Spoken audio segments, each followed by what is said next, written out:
And hello, everybody. Welcome to a brand new episode of the J Squared podcast. Jesse, Kass, and Jayson Williams here with you as always. And Jay, another great guest on our show. We're sticking in the acting well. We've got David Faustino on with us this week. The best, a legend, a legend. I didn't know he did all the things that he's doing. So I'm just interested to get into this and get going to find out how busy Dave really is. Yeah, it's more than acting. Like you said, he Wow. talks about DJing, he talks about animated series, he talks about podcasts. There's a lot. So as you said, Jay, let's get into it. It's good stuff this week. Let's go. All right, we're now joined on the J Squared podcast by our guest. It's the very talented actor, David Faustino. David, thanks so much for joining us here on the show today. Thank you for having me, and thank you for the very talented comment. I'll take it. Yeah. Very talented, very talented. Hey, Dave, I'm mad at you, Dave. Why? You remember when you came to the practice with the Nets? Yeah. You know, actors collect athletes, and athlete collects actor, you know? So when you came down, me and you were chilling, we hung out, we were practicing, you were shooting all around. So I was like, wow, this is my guy. Entertainment Tonight, extra, everybody's there. I'm telling the team, hey, this is my guy right here. So we get on the plane. Everybody's all about David Faustino. Jay, your boy's on TV. Your boy's doing it again. And then like 2 weeks later, I see you in Shaq. And I was like, you were too big to stick with me, man. That's hilarious. Yeah, my boy Jeff Farley was telling me, he reminded me when we went down there to the practice, you know, and those are I had a lot of fun times in New York and New Jersey and just all around the East Coast, you know. It was a good early 90s run. I had a lot of fun out there. Yeah, how prevalent is that for like actors or like, you know, people that are close to the athletes, Jay, like you said, to get that exclusive look and get into practice and like get those behind the scenes things that other people might not see? Well, it was cool. You know, I preface all this entire interview really with the fact that, you know, I come from a true showbiz family where, you know, my father was a costumer. He costumed like some of the biggest movies you've ever seen. My older brother, also an actor. He's 11 years my senior. Then my sister fell into it. I fell into it. My little brother.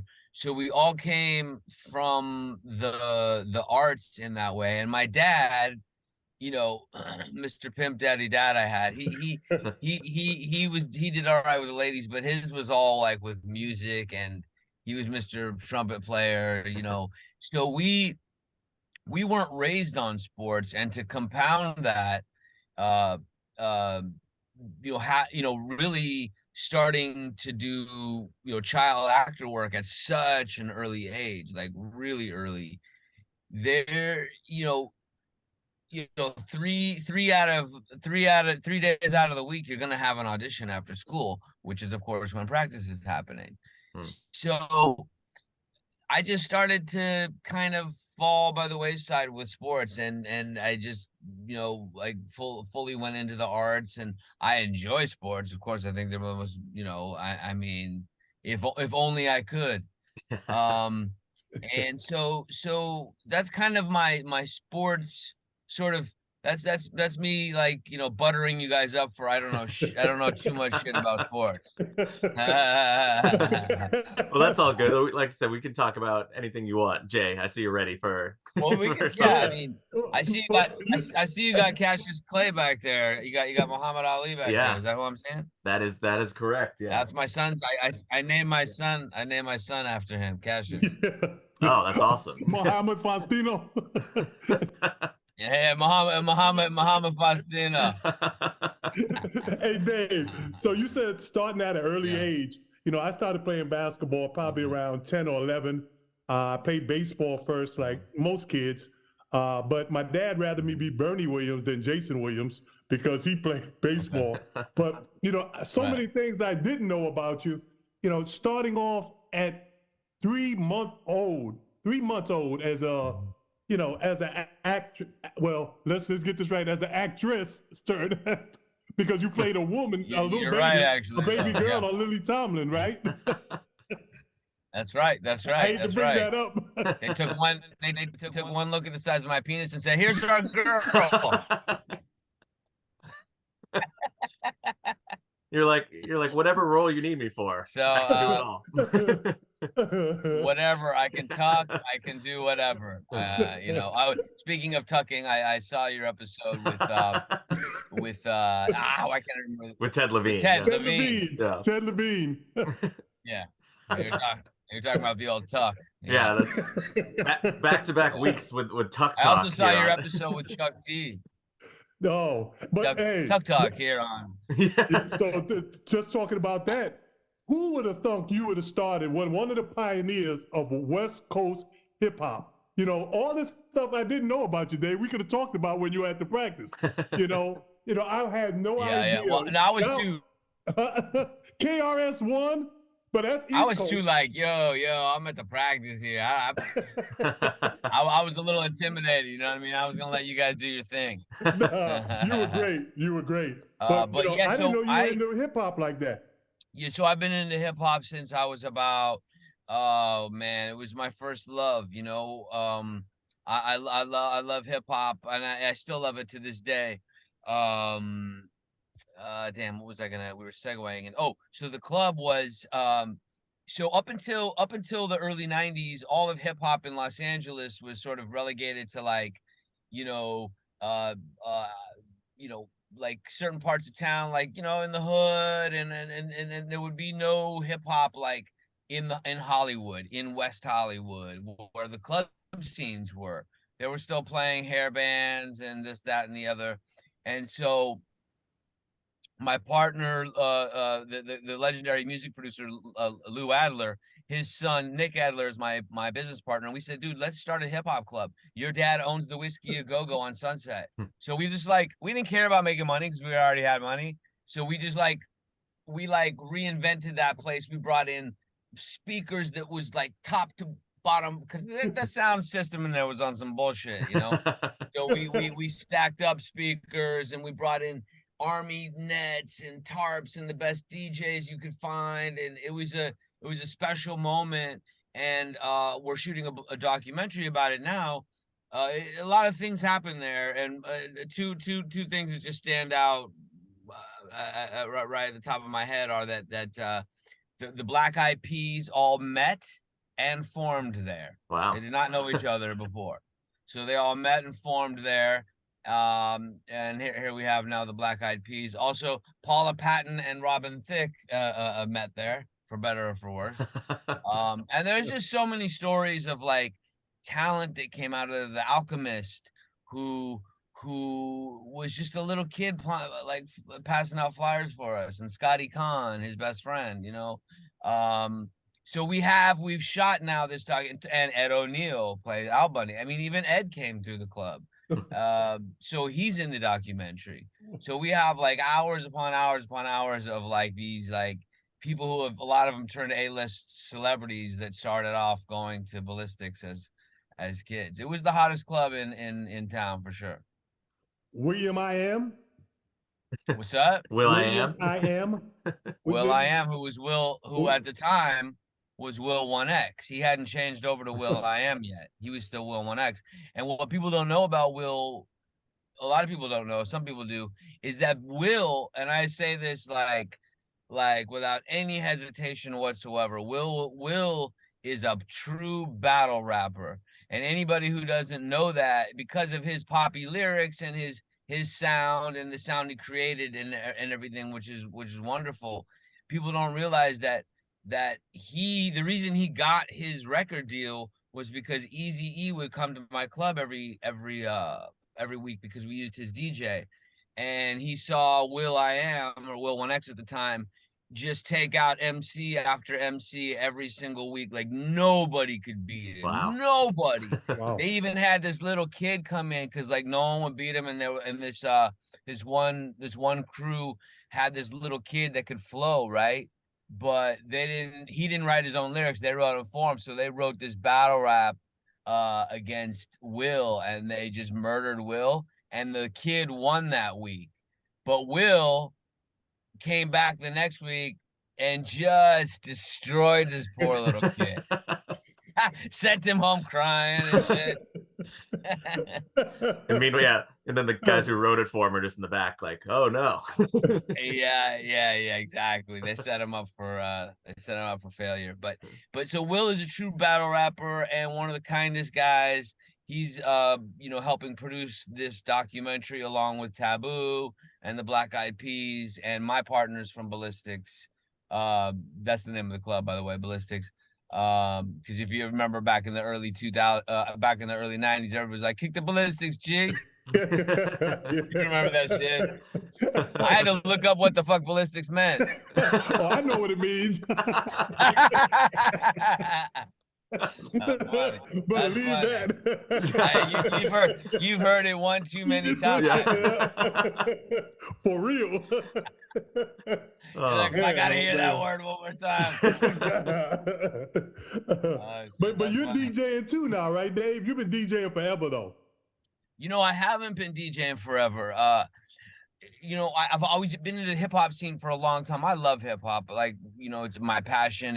It brings me out of bad moods. I love, and it wasn't until about 7 years ago that I was like, why am I not DJing? Like, I love music. I love sharing music. I love finding new music. So I started getting into it. Had I known, like, there's this whole myth that DJs are button pushers, and it's a simple thing now with new technology that is a simple thing to learn and that anybody can do it, and it's the furthest thing from the truth. Like even 7 years in, I still get nervous before spinning parties, before spinning clubs.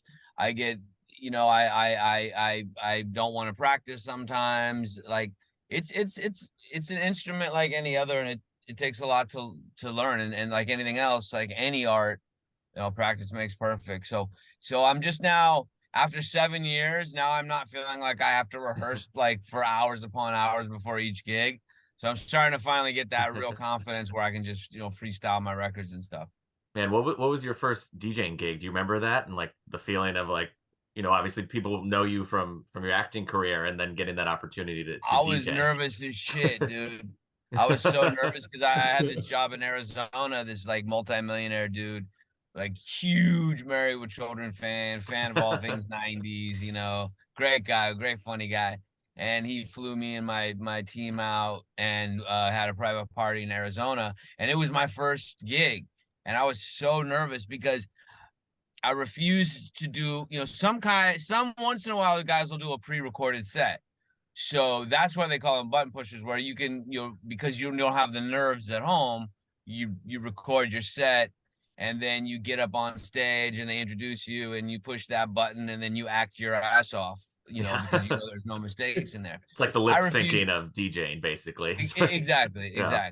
And I refuse to do that, nor have I ever done it for any party ever. But I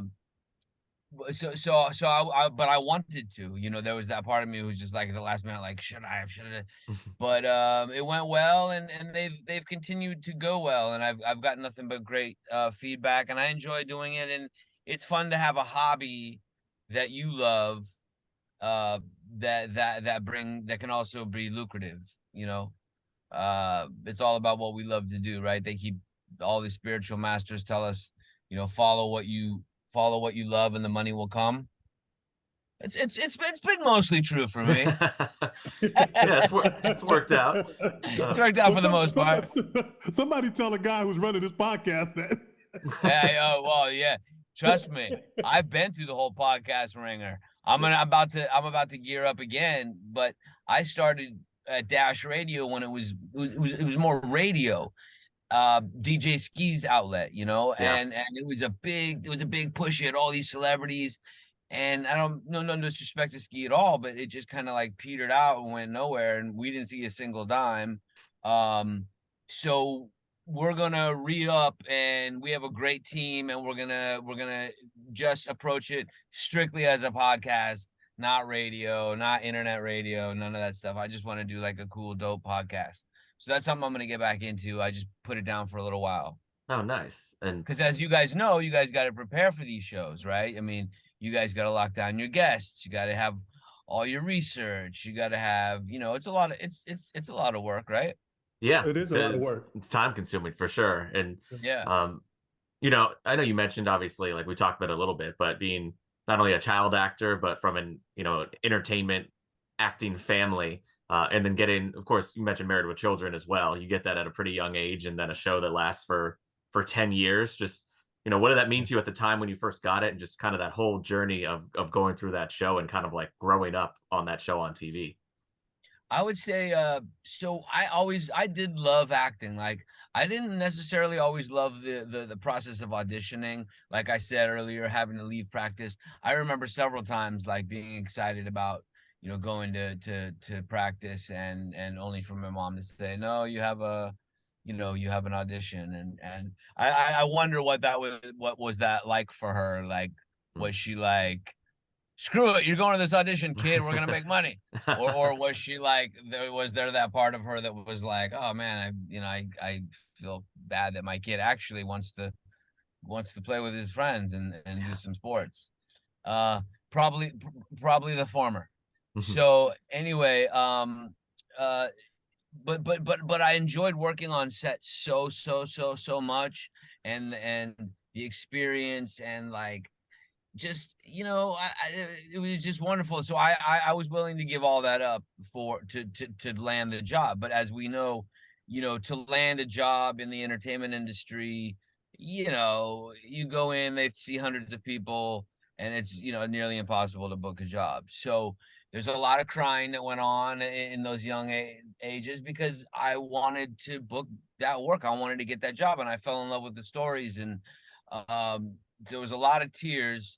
And the tears never really stop, because the closer you get to something, right? If you go in once and you just sort of like, but when you get real close, and it's like you're right there, it's you and one other, it can be really challenging and devastating. um I remember when I went into to so back to your question is, I for many years wanted a series. I had done a lot of like commercials and like TV movies and all that kind of stuff, and guest spots, but I had never been on a series, and I wanted a series more than anything. I don't know why. I had this like obsession with, I am going to be on a series. Yeah. So I prayed about it a lot. I like, and every night I'd pray for my little series. Um, and then I went out on the show. They hired a different Bud and Kelly. Okay. So I didn't even get, yeah, they hired a different Bud, different Kelly. Wow. They shot the pilot, did the whole thing. Fox was like, okay, we love the show. We're just not into the kids. Let's recast the kids. So I got another call from, I had switched agents at the time. And I got a call from a new agent. There's a show called Married with Children, blah, blah, blah. My mom was like, no, he's already been on that. And she was smart enough to just say, you know what, just go in anyway, and let's see what happens. If they want to tell you to go home, they'll tell you to go home, but just go in. So anyway, I went in and got a call back, call back, call back, call back. And I remember the last callback was with Christina, myself, and then two other Kellys and two other Buds. It was like six of us all together, and they mixed and matched us. Yeah. They had me go in and read with one Kelly and vice versa. And I just remember there was a kid they had flown in from New York that they were putting up for the test. And first of all, when we went into the room with Christina, there was definitely a magic. Like I felt it even at that young 12 years old age. Yeah. They were cracking up. The whole network was cracking up. Like I had a good feeling, but you always have that doubt. And I remember riding down in the elevator with the kid they flew in from New York to test. And I remember him asking his mom, it's just so one of those vivid memories, even though I was 12 years old. He's like, Mom, even if I don't get it, can I still have a little glass of champagne in the hotel room tonight? And first I thought, what a fucking horrible mother you are. And then but my second thought was, oh man, he must know something. He must have gotten this damn thing. Like your mind starts playing tricks on you right away. Yeah. But by the time we drove, there was no cell phones at this time. So by the time we drove from Fox in West LA back to the valley where I lived at the time, we had a message on the machine that said I had booked the job. Wow. So it was very cool, and it was really cool because the pilot was funny. Like my dad read it, my mom read it, everybody read it. Was like, this shit's hilarious. Like and I didn't know because I was too young to really kind of understand a lot of the jokes that were about marriage and sex and all the things that Married with Children was. But Yeah. I just went on I went on with what they were rolling with, saying it was one of the funniest scripts they've ever read. So it was cool. And then the experience itself turned out to be one of the most tremendous experiences one could ever imagine. I don't know, as we ran for 11 years. The creators, Ron Levitt and Michael Moy, two huge sports fans. And that was, part of it was hard sometimes because you get these guys that you knew were legends because they were on the show and you didn't really know much about them yourself, so you'd have to learn about it. But we had Namath on. We even did a show called The Pink Ladies where Al has like a kind of a weird dream and LT is in it, and it goes on and on and on. And even the last names of some of the characters, including the Bundys, were named after King Kong Bundy. And also there was a worker in the shoe store named Luke Ventura. He's named after what's The his wrestler? name? Yes. Yeah. So the big fans of sports, these guys, and always had parties at their house, boxing parties, football parties. It was a great 11-year run. It really, really, really was. And the cast was tremendous. You hear horror stories, but you also hear stories that I'm gonna say that everybody got along, and we really did. We were like a family. We had our beefs once in a great while, like any family. But I talked to Ed all the time. Talk to Ed probably twice a week, on the phone, because he's still with his wife, but his wife and kids live in a house like a couple doors down, and he's got his own spot, right?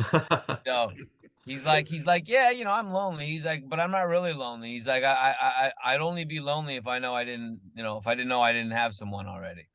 So he likes to talk on the phone, and we're hopefully gearing up to do a animated version of Married with Children where the whole cast will voice the characters. I mean, we've already pretty signed our deals. It's just a matter of them working out the licensing fee with whichever streaming company. So it looks really good.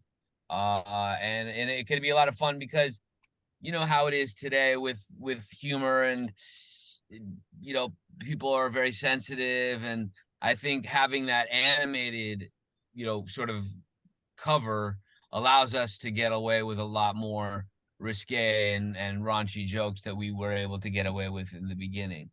And from the rumor I've heard is that it's going to take place in like a current world, like a 2023 world, and will be our ages then. Oh, So cool. it could be fun. Yeah. So we'll see. We'll see what happens with that. It would be a great time. I don't know if you guys saw, we just gave Christina Applegate her star on the Walk of Fame, Yeah. Yep. which was great. Tough but great. She's obviously had a lot of health scares in her life throughout the years.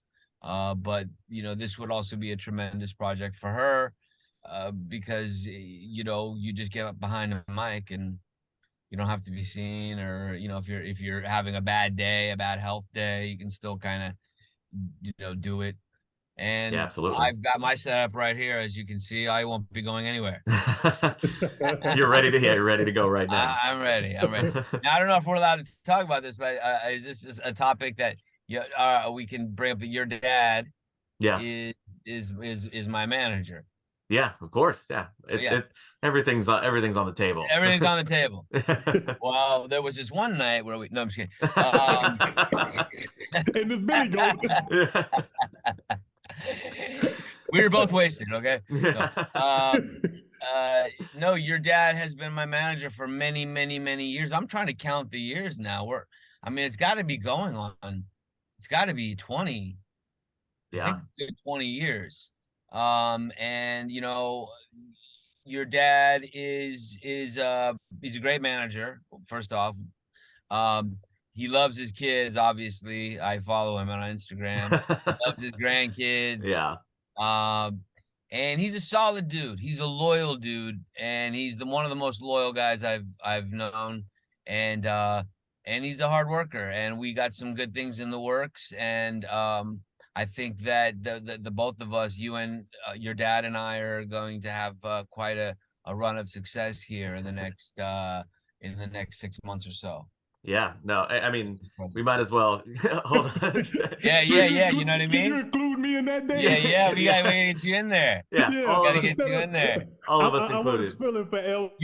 You better talk to Jesse, because you know, he's talking to his dad a lot, so you better get in there.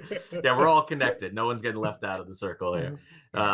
David, speaking of, you know, family connections, you know, one of the projects that you've done that was unbelievably funny and hilarious was one where you worked with my uncle Sam Kass in the show show Starving, which you know, was one season but was just like short episodes, but like fall out of your seat funny. Like, what do you remember from that show and working on that? You know, I don't think enough people, you can't do Starving justice by talking about it, right? Yeah, exactly. You really can't, because just to get Jayson up to speed, is that these are 10 to 12 minute webisodes. We were way before our time. We were just as webisodes were starting to come out, and we, you know, and then it was also right before any of this like you know, ultra sensitive cancel culture came out as well. So because of the two elements together, like, okay, nobody's gonna watch this, and second, we you know, we can say whatever we want. We just like hit it with a sledgehammer, and there's just some great episodes. The setup of the show is that I've blown all my money on like drugs, alcohol, women, and you know, whatever else one blows their money on. The opening scene is me in a restaurant, begging Al, you know, Ed O'Neill, for some money. And Ed's so great in the scene. I ask him, I'm allowed to curse on here, right? Oh yeah. He says, I said, you know, I just need to be tightened up a little. I just need a little help. He goes, okay, D. You can already tell he fucking hates me, right? In the scene. He said, okay, D, how much do you want? And he goes, you know, I go, what, you just want me to throw a number out? Just any number? He goes, yeah, just throw me a fucking number. What do you want? I was like, 100 grand. He goes, 100 grand? Are you out of your fucking mind? I thought you were gonna ask me for a couple of $100, and I had a problem with that. It's a great scene. He goes, go fuck yourself in your fucking ass. And then he goes, that's a no. That's a no. Such a great show. So how confusing, Dave, was the 90s for me? I know it was, you know, look, we had the Cosby Show, where I used to watch the Cosby Show and go, me too. Ain't no way in the world black folk act like this, right? And sitting down for dinner, you know, and you know, what, your dad's a doctor, your mom's a lawyer. The way he dealt with his kids, you know, my dad used to just say, and everybody would say, you know, what you doing talking when grown folk are talking? Not as sitting there and really absolutely having a discussion with you, just pretty much ordering you around. And we were like, wow, you know, I got to get better. And I used to have my dad, you know, talk to him about Bill Cosby all the time. So give you a little background. My dad is from the Deep South, and he would kind of mess up everybody's name. So like here, Derek Jeter would be Derek Cheetah, you know, and Oprah would be Oprah's. So all the people he got a chance to meet through my career, you know, we would go. So I started hanging out with Bill Cosby, started saying, Jay, I want you to start opening for me. When I go on the road, so I used to open for Bill, and then he would say, man, you're too good. You got to keep it down a little bit. The old man got to go after you. So I started hanging out with him, and he got me into his show, got me into acting, started challenging me. So he used to, back then you page each other. So my dad used to look at me and go, man, you was a doctor? You was a basketball player. He dribbled with two hands. What you need that damn device for? And I used to go, Dad, that was Bill Cosby calling me. So my dad was a quiet man. He really never did get jealous, Dave. But I started spending a lot of time with Dr. Cosby, and we would, go on the set. I would travel with him. And so my father started getting jealous, and Bill Cosby was just having some problems with, well, he was going through a traumatic experience with his son being killed on the highway. So he was started introducing me as his son. So people go, Bill go, hey, this is Jayson Williams. This is my son. And it was, pretty cool because they know Bill was going through trying to put that together. They were like, yeah, wait a second. Wait a minute. I didn't know that. That's Jayson Williams. That ain't your son. So we were, one day we filmed one of his shows and we were going through something. So my dad came to the filming and I never saw my dad get jealous. So we're walking out and my daddy's going like this and Bill Cosby stopping like my dad's not there. We're taking pictures, Dave, and he's introducing me as his son. So my dad goes, hey man, come here, Jayson. He said, hey man, you need to tell Bing Crosby that his son is dead. You my son. And I was like, man, how do you mess up Bill Cosby? Bing Crosby. You did not see all his movies. Bing Crosby, so he was really upset about that. But then we went in from that would have been awesome if you pulled out like a hat and cane and started jumping, like dancing into a Bing Crosby number. Bringing Sidney Poitier. You started crooning. Movie? So, and then we bought from the Cosby Show, we go into your show, which was, like you said, that was Married with Children was so unique because we used to all rush home to see it. And then you went from the classy black family to the white trash family, just like that. We used to say, white people don't live like this, and black people don't live like this. But we used to look at, oh my God, it was before its time. Like you said, it might be hard to pull that off again because the stuff that you guys went through in the show, it might be, Yeah, you wouldn't be able to pull it off, I don't think. I mean, definitely not all fat jokes or any. We didn't have racism on our show, which was the only racism I remember, like within the material of the show, was against the French. He would hate the French. Al, my friend's the French again. Yeah. And so he had a beef with the French, but other than that, it was. I mean, you have the two creators, a Jewish man and a black man together. So it's like, look who's coming to dinner, right? Yeah. Right. Besides being on Fox, right? Yeah, and being on Fox. Yeah. Wow. Yeah. So they basically, I remember them saying, the network approaching them because they had done a show called It's Your Move. Do you remember a show called It's Your Move with Jason Bateman, where he played? Man, it was such an underrated show. I loved it. He was a high school. He was kind of like a Ferris Bueller, but a little even edgier. What Jason Bateman played. Yeah. And that was Ron Levitt and Michael Moy's sort of first show. And Fox caught wind of that show, even though it got canceled pretty early. It only lasted 2 seasons or so. But they loved the writing, and that's when they approached Ron and Michael, and said, "Listen, how'd you like to write a show where you can say anything you want?" And they were like, "Oh, we're interested." Yeah, why not, right? Yeah. So Dave, what does your day look like? So you wake up this morning, you go, man, I got to do, this podcast, and kids are running around. What do you do with the rest of your Here's day? what my morning would have looked like. If it was a school day, right. I would have been sitting in the comfort of my my home upstairs where it's nice and beautiful. But here I am stuck in my sweaty booth. After I get out of here, I am going. It's kids Saturday. It's kids birthday Saturday. I gotta go to a kid's birthday. But it's actually it was supposed to rain today in LA, but it's actually turned out to be a beautiful day so far. So we'll probably head to the park. Well, we're gonna go to this little miniature golfing birthday party, and then I'm gonna come home and spin some records and do some practicing. And I'm working on this documentary. We talked about the ballistics So we're just editing. You know, we have hundreds of hours of footage that we're honing down. We have no idea how much this editing process would take, but dude, like the sets we have are the Roxy, the Whiskey, the Rainbow, the whole Sunset Strip, Be Real. I mean, everybody. So we're just like honing down. So I'll be doing a little bit of that this weekend, and trying to keep my lady and my daughter and the baby happy. You know how it is. It's the juggle, the Right. juggle. Yeah. Yep. And Dave, What about you? What do you guys got going on? Go ahead, No, Jesse.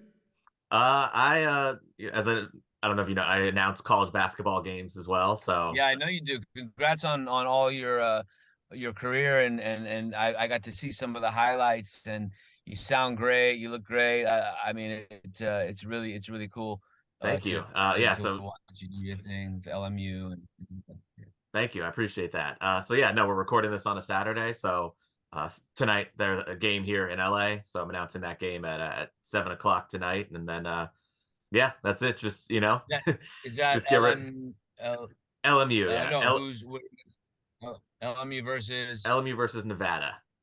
So by the time this is posted, we'll know who won that game. But Well, yo, I'm proud of you guys for doing your thing, man. I got to watch some of the episodes. I got a couple of other friends that are I've turned on to it and are really digging it. And I got to see the Chuck D interview, which was dope, man. It was great to have him on and see him and see how down to earth he really is, you know. And it was cool. He's one of those guys like I've got to meet almost most of my rap heroes, but I met Flav, but I never met Chuck. There was a great. Do you remember when they did the roast? So they roasted Flavor Flav. Did you yeah, ever see that?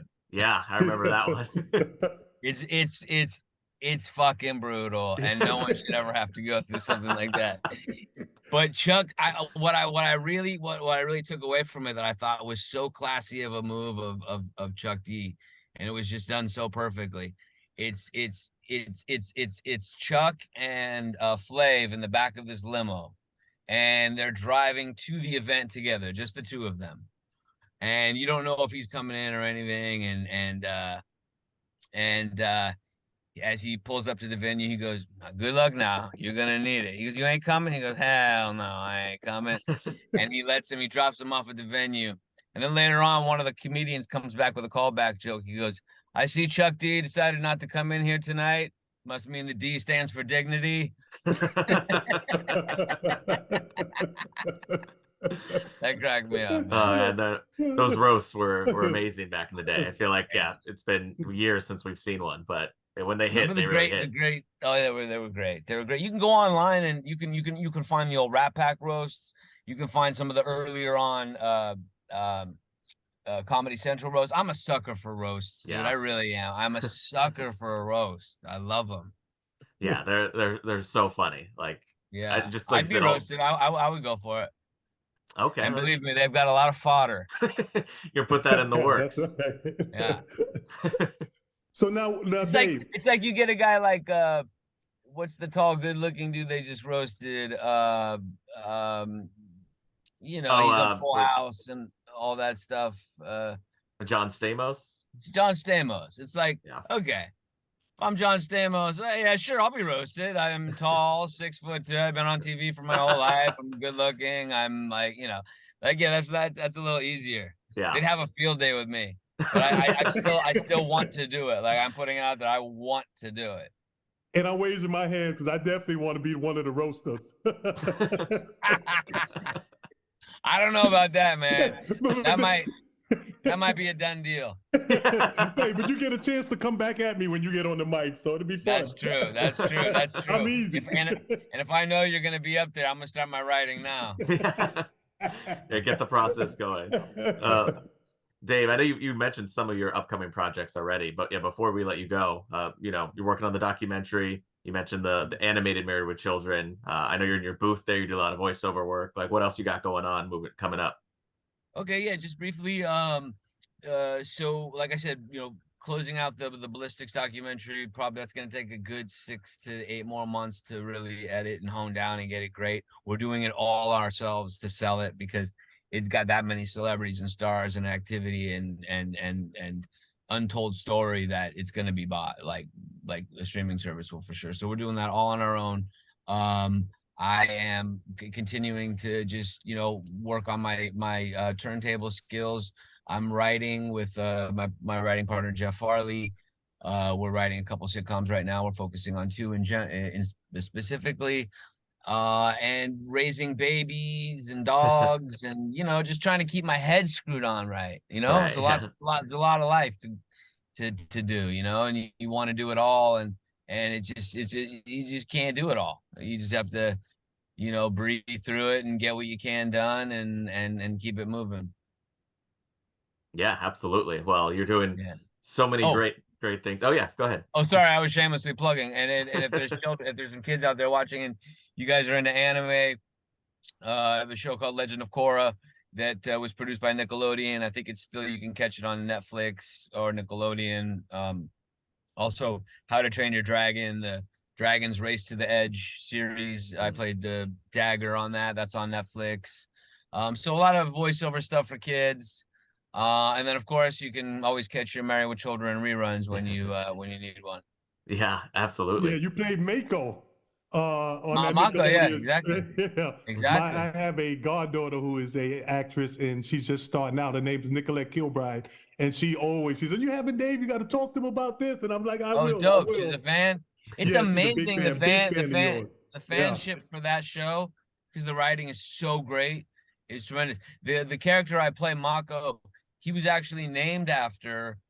So Legend of Korra is a world that takes place 70 years later, where the main character from the first episode has died and been reincarnated as this girl. Damn, I had a point to this whole thing. That went right out the window. Oh well. The bottom line is it's a really deep show, and it teaches about reincarnation and things like that. But I had a great point to make, and I'll just have to come back on another episode to make it. Yeah, I was gonna say it just sets us up for part 2. Yeah, exactly. Oh, Mako. I was saying, okay, here I got it. Mako was he's a Hawaiian actor, and he played one of the main characters in the first series, and he passed away. He got sick and he passed away, and so they named my character Mako after his name. Fun little fact. Yeah, no, that's a great fact. Yeah. Yeah. Well, whatever you do, Dave, don't put the dagger in my heart. Don't let me turn on a podcast next week and see you doing Shaquille O'Neal's. I'm gonna do it. You down with me like KRS-One. Woo! MCs act like they don't know. Act like they don't know. I'd love to come back, and I may even talk to your dad, Jesse, about some good podcast outlets and things like that as I move from radio to podcast. Absolutely. But I enjoyed being on your show, and Jayson, a big fan of yours, and congrats to your career and your comebacks and your spiritual journey. Jesse, congrats on all of your success as an announcer, and what a great job. And your dad's so proud of you, as you can tell on his Instagram posts. And thank you guys for having me as a guest. You can follow me at David Faustino across social media, IG and Twitter. Well, David, thank you so much. As I said, we'll we'd love to have you back and appreciate all the time here this morning. Yeah, go enjoy the rest of the day with the family, and yeah, we'll catch up again soon. Yeah, now I gotta go dodge little 7-year-olds. Hey, when the show comes out, when the animated is ready to be released, I'll come back on the show then. Yes, sounds great. Sounds great. We'll lock it in. David, all right, gentlemen. Thank you so much. We appreciate the time. Have a great one. Peace.